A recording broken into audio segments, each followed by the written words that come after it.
ইসলামের শরীয়তে আছে আপনি আমার বদনাম করলে আমার সব পাপ আপনার ঘাড়ে চলে যাবে, এই কথাটা চিন্তা করে আমাদের চলতে হবে।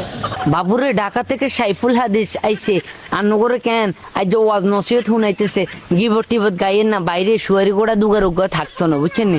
আপনারা অতি দ্রুত সচেতন হয়ে যান। তো আপনার রিজিক আপনারই অর্জন করতে হবে, তো মানুষের পিছনে না লেগে বাবুরে হেসে গিবত না করে সামনে গিবত করেন, কিলে সামনে শুয়ারি গোড়া দুগা আছে এগুন দরি সেন্সে দিতে নাইবেন, বুঝছেন না? আতুরা লই আইছি মানুষের ভালোটার পিছনে লাগা আসলে উচিত। তোমরা এতিরি চিনছনি এতিয়ারি সেতি একটু হেসে যাই চান।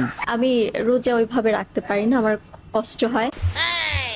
বাবুরে এতিয়ারি সেতি রোজা রাখতে কষ্ট হয়, হেতি আবার মাইনছে রে কেন মাসালা দেয় মনে কয় হারি না যে কেন ফুটকি টুটকি লাল করি এতিরে ভাবনা ছাড়ে দি। প্রতিদিন 2টা ডাবের পানি খাবেন, আর বাবুরে দুগা টেন্ডার গাই খাইবেন, কি কইছি কথা বুঝছেননি?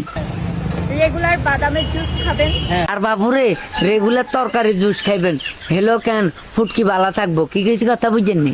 দুধ দিয়ে জাফরান খাবেন, মধু খাবেন, কালো জিরার তেল খাবেন।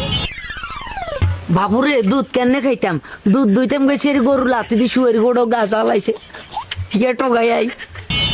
সব ফ্রুটসের জুস খাবেন, অটোমেটিকলি সুন্দর হয়ে যাবেন। বাবুরে আমরা তো জুস খাই না, আমরা কেন জুসের ওষুধ খাই, বুঝছেন নি? আর বদনার হানি দিয়ে এটা মিক্স করে খাই, কি কইছি কথা বুঝছেন নি? আমি খাওয়া মেনটেন করি, এই যে আর কিছু না, ছোলা খাচ্ছি।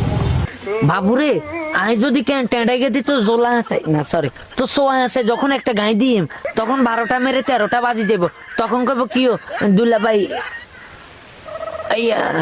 বলিয়ে তো গেছি, স্কিম মুখ আসছে নাই আবার হড়িয়ে